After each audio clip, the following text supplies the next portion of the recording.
जय हिंद। एक बार फिर से स्वागत है इस नए वीडियो पे।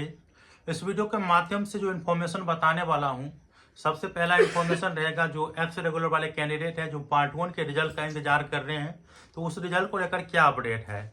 दूसरा इन्फॉर्मेशन आप लोगों के जो पार्ट 3 के एग्जाम है, तो वो पार्ट 3 के एग्जाम कब से होंगे, क्या 8 मार्च से होने की संभावना है। अभी तक जो अपडेट आई है वो मैं बताऊंगा, ठीक है।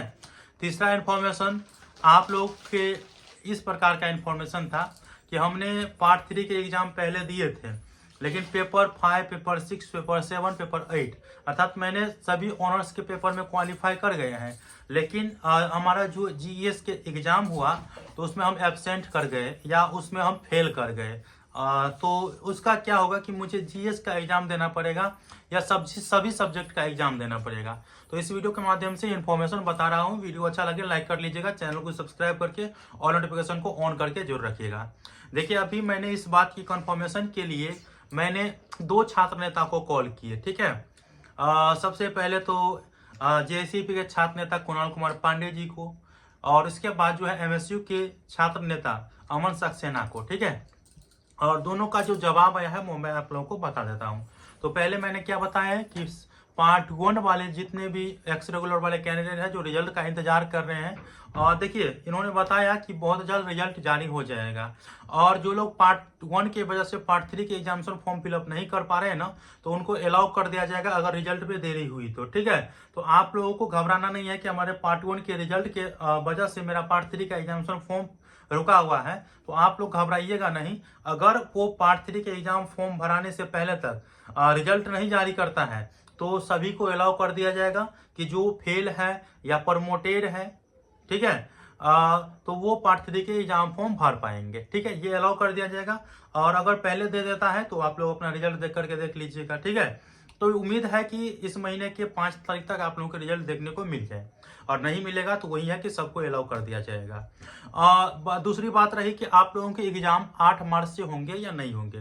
देखिए, हमें 90% इंफॉर्मेशन यह आया है कि आप लोगों के 8 मार्च से एग्जाम होने की संभावना बहुत बहुत बहुत कम है, ठीक है। तो इसीलिए आप लोग अभी यह मानकर चलेंगे कि 8 मार्च के जो डेट दी गई है वो संभावना बहुत कम है, लेकिन जब ऑफिशियल नोटिफिकेशन आ जाएगा तो उसमें तो आप लोगों को स्पष्ट रूप से पता चल जाएगा। उम्मीद है कि कल से परसों तक अर्थात 1 से 2 दिन में आप लोगों के जो एग्जाम को लेकर अपडेट है वो देखने को मिल जाएगा, ठीक है। ये रही बात, ठीक है। वैसे मैं परसों यूनिवर्सिटी जाने की प्रयास करूंगा क्योंकि मुझे भी दरभंगा जाना है, ठीक है। और आज भी मैं दरभंगा गया था, किसी कारण वजह से मैं एलएनएमयू नहीं जा पाया, ठीक है। लेकिन मैंने कॉल करके सभी बातें पता कर ली, क्योंकि आज के दिन जो है एमएसयू वाले जो है सेमेस्टर 2 के रिजल्ट को लेकर के धरना प्रदर्शन दे रहे थे, और वो आप लोगों को पता भी होगा, ठीक है। तो ये चीज़ आपको पता हो गया है। अब अगला इन्फॉर्मेशन है कि आप लोगों का जो भी कैंडिडेट है जो जीएस के एग्जाम दे रहे हैं या देना चाह रहे हैं, वो पार्ट 3 के एग्जाम दे दिए थे, उनके सभी पेपर में पास है, लेकिन जीएस में वो एग्जाम नहीं दे पाए थे या वो फेल कर गए थे। देखिए, मेरे पास 2 तरह का इन्फॉर्मेशन आया है।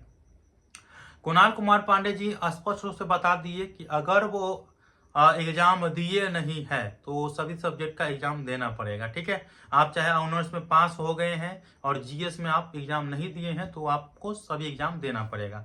देखिएगा कि आपका रिजल्ट अगर प्रमोटेड शो कर रहा है, ठीक है, आपके रिजल्ट स्टेटस में प्रमोटेड शो कर रहा है तो आप उसी सब्जेक्ट का एग्जाम देंगे जिस सब्जेक्ट का एग्जाम आप फेल हो गए, जिस सब्जेक्ट में आप फेल हो गए होंगे, ठीक है।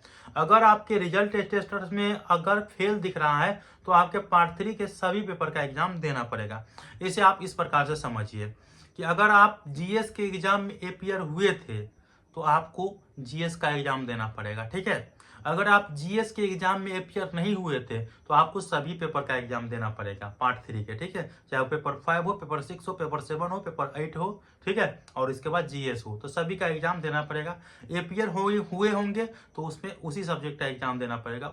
आपको निर्भर करेगा कि आपके रिजल्ट स्टेटस में क्या दिख रहा है, प्रमोटेड दिख रहा है या फेल दिख रहा है। फेल में सभी सब्जेक्ट और प्रमोटेड में उसी सब्जेक्ट का, ठीक है।